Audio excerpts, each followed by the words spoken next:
নুসরাত হত্যা মামলার আরেক আসামি শরীফ আটক, কামরুন নাহার 10 ও শামীমের 7 দিনের রিমান্ড আবেদন। বিচার বিভাগীয় তদন্ত চেয়ে হাইকোর্টে রিট। বিজিএমইএ ভবন ভাঙতে 25 এপ্রিল থেকে এক সপ্তাহের মধ্যে কার্যাদেশ দেবে রাজুক, দরপত্র আহ্বান কোটেশন পদ্ধতিতে। গ্যাস সংযোগের 92 কোটি টাকা সরকারি তহবিলে জমা দেয়নি তিতাস। অবৈধ সংযোগ, মিটার টেম্পারিং সহ 21টি খাতে দুর্নীতি চিহ্নিত, বিদ্যুৎ মন্ত্রণালয় দুদকের প্রতিবেদন। এবং ঐতিহাসিক মুজিবনগর দিবস আজ, বঙ্গবন্ধুর প্রতিকৃতিতে প্রধানমন্ত্রীর শ্রদ্ধা। বিএনপির সংসদে যাওয়া গণতন্ত্রের জন্য ইতিবাচক মন্তব্য তথ্যমন্ত্রীর।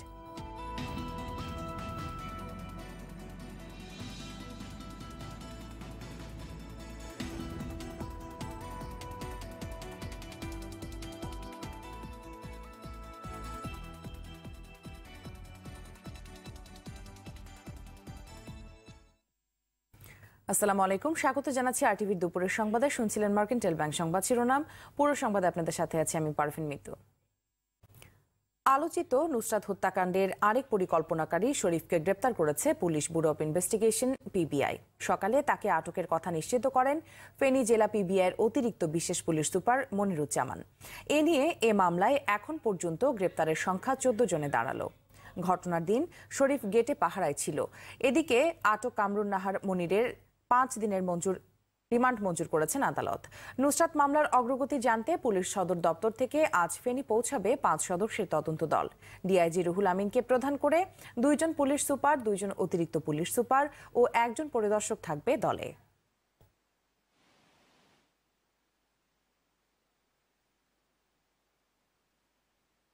আদালত আসামিকে এবং আমাদেরকে শুনানি নিয়ে উভয় পক্ষের শুনানি শেষে আসামিকে 5 দিনের রিমান্ড মঞ্জুর করেছে। এই মনি 3টা বোরকা কিনে সাদে অবস্থান করতেছিল, মাদ্রাসা সাদে, যেখানে রাফিকে পুড়িয়ে হত্যা করা হয়েছিল। এদিকে ফেনীর মাদ্রাসা শিক্ষার্থী নুসরাত জাহান রাফি হত্যার ঘটনা অনুসন্ধানে বিচার বিভাগীয় কমিশন গঠনের নির্দেশনা চেয়ে হাইকোর্টে রিট হয়েছে। সকালে বিচারপতি এএফএম নাজমুল আহসান ও বিচারপতি KM কামরুল কাদেরের সমন্বয়ে গঠিত বেঞ্চে আবেদনটি দায়ের করেন আইনজীবী ইউনুস আলী আকন্দ। আবেদনে নুসরাতকে রক্ষার অবহেলাকারী আইন শৃঙ্খলা বাহিনীর সদস্যদের বিরুদ্ধে ব্যবস্থা, ঘটনা অনুসন্ধানে বিচার বিভাগীয় কমিশন গঠন, মামলা দ্রুত বিচার ট্রাইব্যুনালে পাঠাতে প্রয়োজনীয় পদক্ষেপ, নুসরাতের পরিবারের জন্য যথাযথ ক্ষতিপূরণ দিতে নির্দেশনা চাওয়া হয়েছে।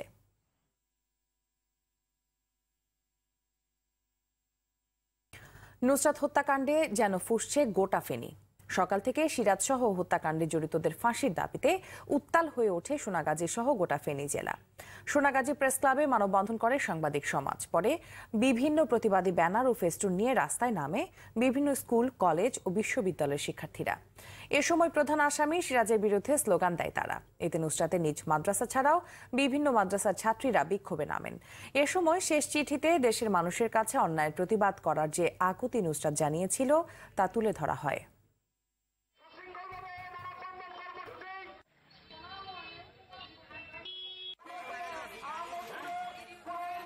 বিচার দেখতে পাবো আমরা, যতদিন না হবে ততদিন পর্যন্ত আমাদের এই প্রতিবাদ আমরা চালিয়ে যাব। বাংলাদেশ সরকারের কাছে আকুল আবেদন যে যারা এই হত্যাকারীদের সাথে জড়িত তাদেরকে যেন দৃষ্টান্তমূলক শাস্তি ব্যবস্থা করে। হত্যাকারীদের যেন সুষ্ঠু বিচার ওদের ফাঁসি হয়। দর্শক, ফেনী দায়রা জজ আদালতের প্রাঙ্গণে আছেন সহকর্মী আজাদ মালদার, সরাসরি যোগ দিচ্ছেন তিনি। আজাদ, এ মামলায় বেশ কয়েকজন আসামি রিমান্ড আবেদন চাওয়ার কথা রয়েছে আজ, তো এ নিয়ে কি তথ্য আছে আপনার কাছে?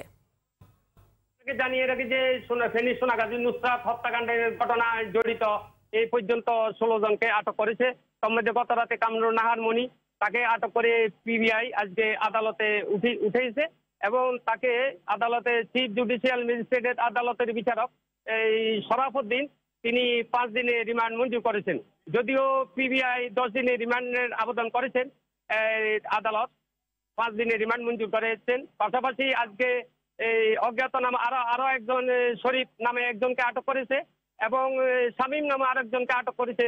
তাদেরকেও বিকেল নাগাদ আদালতে উঠাতে পারে এবং এই ঘটনাকে কেন্দ্র করে আপনি জানেন আজকে সোনাগাজীতে বিভিন্ন মাদ্রাসা এবং স্কুল কলেজের শিক্ষা প্রতিষ্ঠানের প্রধানদের এবং প্রেস ক্লাবের উদ্যোগে মুক্তিযোদ্ধাদের সহযোগিতা সেখানে একটা বিশাল মানববন্ধন হয়েছে। সেখানে তারা এই নুসরাত হত্যাকাণ্ডের তীব্র নিন্দা এবং দুষ্কৃতিকারীদের শাস্তি দাবি করেছেন। তারা এও দাবি করেছেন যে এই মাদ্রাসার ম্যানেজিং কমিটিরা সেখানে দুর্নীতি করে দীর্ঘদিন 20 বছর পর্যন্ত এই প্রিন্সিপালকে বহাল তবিয়তে রেখেছেন এবং তার কোনো অপকর্মের সাজা হয় নাই বা বিচার হয় নাই বা তাকে জবাবদিহি করতে হয় নাই।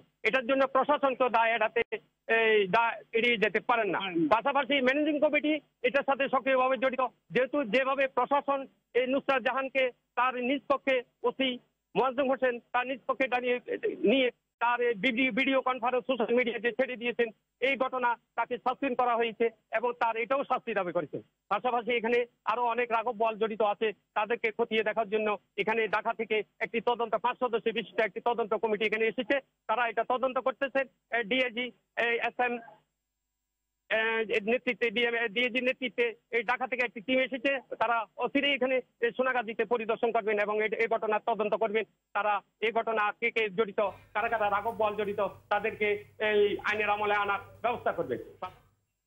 আজাদ, ধন্যবাদ আপনাকে। দর্শক, এতক্ষণ ফেনী দায়রা জজ আদালত প্রাঙ্গণ থেকে জানাচ্ছিলেন সহকর্মী আজাদ মালদার। বিজিএমইএ ভবন ভাঙতে 25 এপ্রিল থেকে 1 সপ্তাহের মধ্যে কার্যাদেশ দেবে রাজুক। দরপত্র আহ্বান করা হবে কোটেশন পদ্ধতিতে। এদিকে বিজিএমইএ ভবন সিলগালা করা হলেও এখনো ভেতরে আছে বিভিন্ন প্রতিষ্ঠানের মালামাল। এসব মালামাল সরিয়ে নিতে ভবনটির সামনে জড়ো হয়েছেন ওইসব প্রতিষ্ঠানের কর্মকর্তারা। তারা সব মামলার মালামাল সরিয়ে নিতে রাজুকের কাছে আরো 2-1 দিন সময় চেয়েছেন। বিজিএমইএ ভবন ছাড়তে আদালতের দেওয়ার সময় 12 এপ্রিল শেষ হয়। এরপর গতকাল কয়েক দফা সময় দিয়ে সন্ধ্যা 7টার পর ভবনটি সিলগালা করে দেয় রাজুকের নির্বাহী ম্যাজিস্ট্রেট।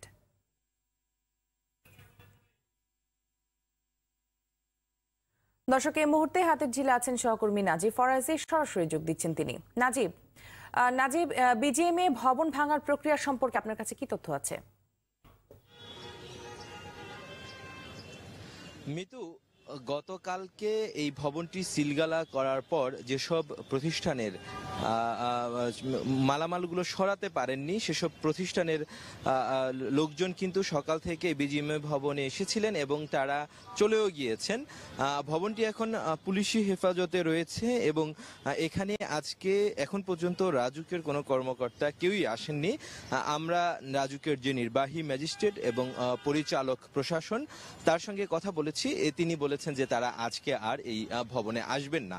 তবে আজকে রাজুকের পক্ষ থেকে যে একটি কোটেশন পদ্ধতিতে দরপত্র আহ্বান করা হয়েছে, সেই কোটেশন পদ্ধতিতে দরপত্রে ব্যবহারযোগ্য এই ভবনটি ভাঙার পর ব্যবহারযোগ্য মালামাল কিনতে যারা আগ্রহী এমন ব্যক্তিদেরকে আবেদন করতে বলা হয়েছে এবং আগামী 24শে এপ্রিল পর্যন্ত আবেদনের সময়সীমা নির্ধারণ করে দেয়া হয়েছে।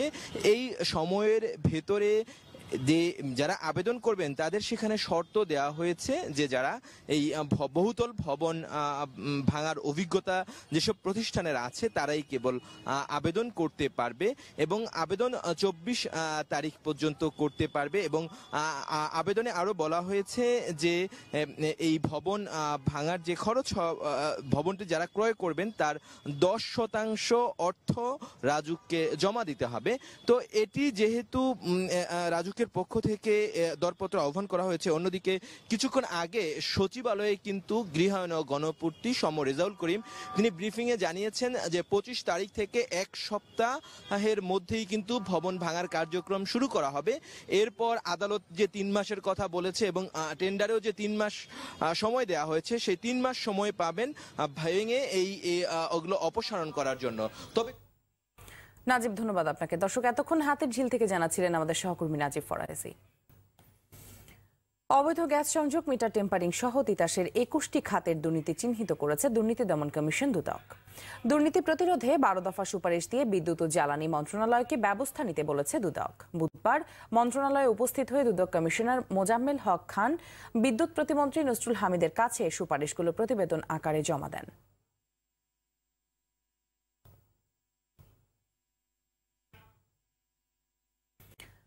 নতুন করে গ্যাসের দাম বাড়ানো হলে ধ্বংসের মুখে পড়বে তৈরি পোশাক সহ সব ধরনের শিল্প খাত, এমন আশঙ্কা শিল্প মালিকদের।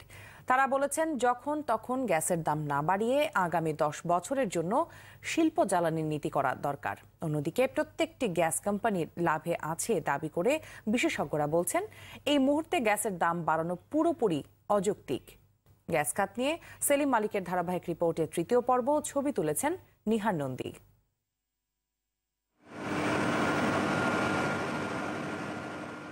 আশুলিয়া শিল্প এলাকায় গ্যাস চালিত ক্যাপটিভ বিদ্যুতের উপর নির্ভর করে এই স্পিনিং মিলটি চলে। তবে মিল কর্তৃপক্ষের দাবি, দিনের বেলায় প্রায়ই গ্যাসের চাপ থাকে না, ফলে পুরোদমে উৎপাদনও সম্ভব হয় না। আমাদের এখানে একটা মেশিন চলছে, আরেকটা মেশিন বন্ধ। এরকম করে আমরা গ্যাস প্রেসার কারণে মেশিন বন্ধ রাখতে হয়, উৎপাদন মারাত্মকভাবে ক্ষতিগ্রস্ত হয়। শিল্প মালিকদের অভিযোগ, এমনিতেই গ্যাসের সংকট, শ্রমিকদের বেতনও ক্রমে বাড়ছে। এমন বাস্তবতায় ফের গ্যাসের দাম বাড়ানো হলে কারখানায় হয়তো বন্ধ করে দিতে হবে। আগামী 10 বছর পর্যন্ত গ্যাসের দাম কখন কতটুকু বৃদ্ধি পাবে, সরকার আগে সেই রকম একটা পলিসি করুক। লং টার্ম একটা পলিসি আমাদেরকে দিলে আমরা সেইভাবে ইন্ডাস্ট্রিগুলোকে পরিচালনার জন্য প্রিপারেশন নিতে পারি। তা আমরা এই জিনিসটাই চাচ্ছি। বিশেষজ্ঞদের মতে এলএনজি আমদানির নামে গ্যাসের দাম বাড়ানোর প্রক্রিয়া চললেও সেই গ্যাস এখনো আসেনি, ফলে দাম বাড়ানোর যৌক্তিকতাও নেই। 500 মিলিয়ন ঘনফুট যে আসবে এটা তো আমরা জানি না কবে আসবে, এটা আগামী 3 মাসে আসবে না আরো 6 মাস লাগবে না, ইভেন এই বছরও নাও আসতে পারে। এই সেবাটা দিল না, তার আগে দামটা বাড়ানো, এটাও তো ঠিক যৌক্তিক না। সুতরাং সেই অর্থে এই মুহূর্তে গ্যাসের দাম বাড়ানোর কোনো স্কোপ নাই। গ্যাস কোম্পানিগুলোর অদক্ষতা ও দুর্নীতির দায় ভোক্তারা কেন বহন করবেন, প্রশ্ন এই বিশেষজ্ঞের। তিতাস গ্যাস ট্রান্সমিশন কোম্পানি তাদের শেয়ার হোল্ডারদের 35% প্রফিট দিচ্ছে। তো 35% প্রফিট খুবই বেশি লাভজনক প্রফিট, সাধারণত 15-20%-এর বেশি হওয়ার কথা নয়। তারপরেও গ্যাসের দাম কেন বাড়াতে হবে এটা বোধগম্য নয়।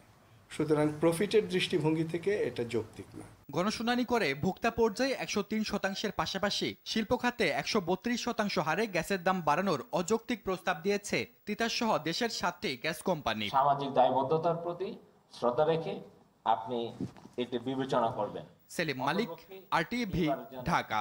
দাম বৃদ্ধি করা না। ঐতিহাসিক মুজিবনগর দিবস আজ। এই উপলক্ষে সকালে ধানমন্ডি 32-এ বঙ্গবন্ধুর প্রতিকৃতিতে শ্রদ্ধা জানিয়েছেন প্রধানমন্ত্রী শেখ হাসিনা। এ সময় বিএনপির সংসদে যাওয়া গণতন্ত্রের জন্য ইতিবাচক বলে মন্তব্য করেন তথ্যমন্ত্রী ডক্টর হাসান মাহমুদ। মারুফ রেজা রিপোর্ট। ঐতিহাসিক এ দিনটি শুরু হয় জাতির জনক বঙ্গবন্ধু শেখ মুজিবুর রহমানের প্রতি শ্রদ্ধা নিবেদনের মধ্য দিয়ে। শুরুতে শ্রদ্ধা জানান বঙ্গবন্ধু কন্যা প্রধানমন্ত্রী শেখ হাসিনা। পরে মন্ত্রিসভার সদস্য ও দলের সিনিয়র নেতাদের নিয়ে ফের শ্রদ্ধা নিবেদন করেন আওয়ামী লীগ সভানেত্রী। এ সময় বিএনপির মুজিবনগর দিবস পালন না করা নিয়ে প্রশ্ন তোলেন তথ্যমন্ত্রী ও আওয়ামী লীগের প্রচার সম্পাদক হাসান মাহমুদ। কথা বলেন বিএনপির সংসদে যাওয়া না যাওয়া প্রসঙ্গেও। বিএনপিকে কখনো এই দিনটি পালন করতে আমরা দেখি নাই। তাদের নেতা যেই সরকারের কর্মচারী হিসেবে সেক্টর কমান্ডার হিসেবে নিয়োগ পেয়েছিলেন এবং এই সরকারের কাছ থেকে তিনি প্রতি মাসে বেতনও পেতেন, তারা এই দিনটি পালন করে না। যারা মুজিবনগর দিবস পালন করে না তারা আসলে স্বাধীনতা সার্বভৌমত্বকে কতটুকু বিশ্বাস করে সেটি হচ্ছে প্রশ্ন। তাদেরকে যারা ভোট দিয়ে নির্বাচিত করেছে তাদের সম্মানার্থে, গণতন্ত্রকে সংহত করার স্বার্থে আমি মনে করি তারা শপথ গ্রহণ করা উচিত। শীর্ষ পর্যায়ের নেতাদের পর জাতির পিতার প্রতি একে একে শ্রদ্ধা নিবেদন করেন আওয়ামী লীগের বিভিন্ন সহযোগী সংগঠনের নেতাকর্মীরা। মারুফ রেজা, আরটিভি, ঢাকা। ঐতিহাসিক মুজিবনগর দিবসে ভোরের সূর্যোদয়ের সাথে সাথে মেহেরপুরের মুজিবনগর স্মৃতিসৌধে জাতীয় পতাকা উত্তোলনের মধ্য দিয়ে দিবসটি পালনের কর্মসূচি শুরু হয়। মেহেরপুর জেলা প্রশাসক আতাউল গনি ও পুলিশ সুপার মোস্তাফিজুর রহমান বিউকলের সুরে জাতীয় পতাকা উত্তোলন করেন।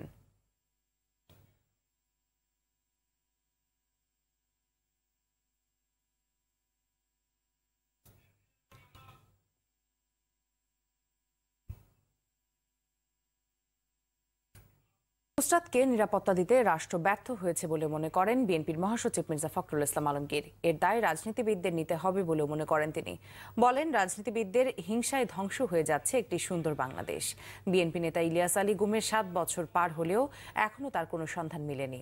7 বছর ধরে তার সন্তানরা অপেক্ষার প্রহর গুনছে বলেও জানান মির্জা ফখরুল। সকালে রাজধানী ডিপ্লোমা ইঞ্জিনিয়ার্স ইনস্টিটিউটে এক অনুষ্ঠানে এসব কথা বলেন তিনি।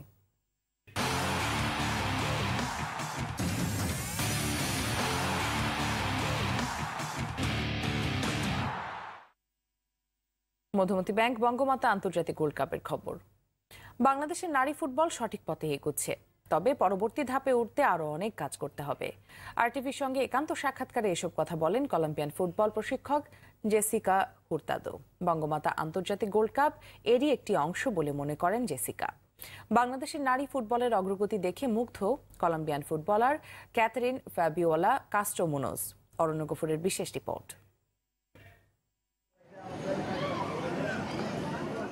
জেসিকা হুরতাদো কলম্বিয়ান বংশোদ্ভূত ফুটবল প্রশিক্ষক। অলিম্পিকের মতো মঞ্চে খেলেছেন জাতীয় দলের জার্সিতে, মাঠ মাতিয়েছেন ইউরোপের একাধিক ক্লাবের হয়েও। বঙ্গমাতা আন্তর্জাতিক গোল্ড কাপের সুবাদে এবার ঘুরে গেলেন বাংলাদেশ। খুব কাছ থেকে দেখেছেন নারী ফুটবলারদের, বিনিময় করেছেন অভিজ্ঞতা, ছোটখাটো টিপসও দিয়েছেন লাল সবুজের মেয়েদের। সেখান থেকেই মূল্যায়ন করলেন এদেশের নারী ফুটবলকে। Well, we started the sport a long time ago, so we have a little more experience. Football কলম্বিয়ানদের রক্তে মিশে, আর বাংলাদেশ এক্ষেত্রে নবীন।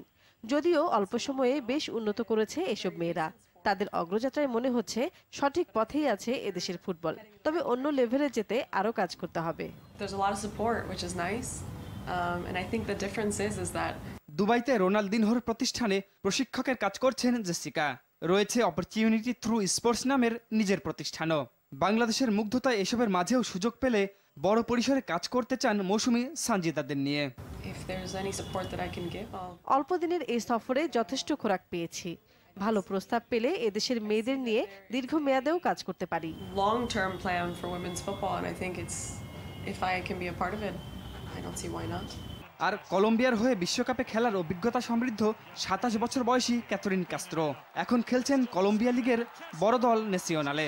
ইংরেজিতে এখনো অভ্যস্ত হতে না পারলেও ঢাকায় ফুটবল মিথস্ক্রিয়ায় রোমাঞ্চিত ক্যাথরিন। এখানে কদিন থেকে কলম্বিয়ার মতোই মনে হয়েছে আমার। খুবই অতিথিপরায়ণ এদেশের মানুষ। আমি খুবই খুশি এমন কাজে সম্পৃক্ত হতে পেরে। মেসি ভক্ত দুজনই আওড়ালেন সাফল্য প্রাপ্তির জীবন কাঠি, ইচ্ছা, কঠোর পরিশ্রম ও পৃষ্ঠপোষকতা। অরণ্য গফুর, আরটিভি, ঢাকা। দর্শক, দুপুরের সংবাদের শেষ ভাগে আমরা, তবে দুপুরের সংবাদ শেষ করার আগে মার্কেন্টাইল ব্যাংক সংবাদ শিরোনামগুলো জানিয়ে দিচ্ছি আরও একবার।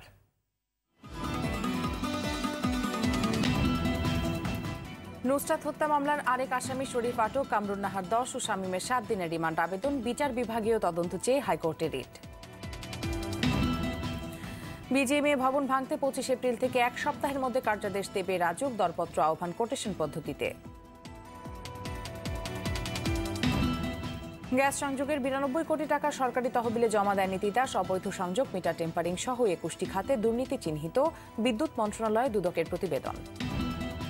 এবং ঐতিহাসিক মুজিবনগর দিবস আজ, বঙ্গবন্ধুর প্রতিকৃতিতে প্রধানমন্ত্রী শ্রদ্ধা, বিএনপির সংসদে যাওয়া গণতন্ত্রের জন্য ইতিবাচক মন্তব্য তথ্যমন্ত্রীর। দুপুরের সংবাদ এ পর্যন্তই। আরটিভির সবশেষ সংবাদ জানতে যে কোনো মোবাইল ফোন থেকে 2414 নম্বরে ডায়াল করুন। আর মোবাইল ফোনে সংবাদ দেখতে অ্যাপ স্টোর, গুগল প্লে বা উইন্ডোজ স্টোর থেকে ডাউনলোড করুন আরটিভি অ্যাপস। এছাড়াও তাৎক্ষণিক ও বিনোদন সংবাদ জানতে বিশ্বের যে কোনো প্রান্ত থেকে ভিজিট করুন facebook.com/rtvonline এবং youtube.com/rtvdigitals। ধন্যবাদ সবাইকে।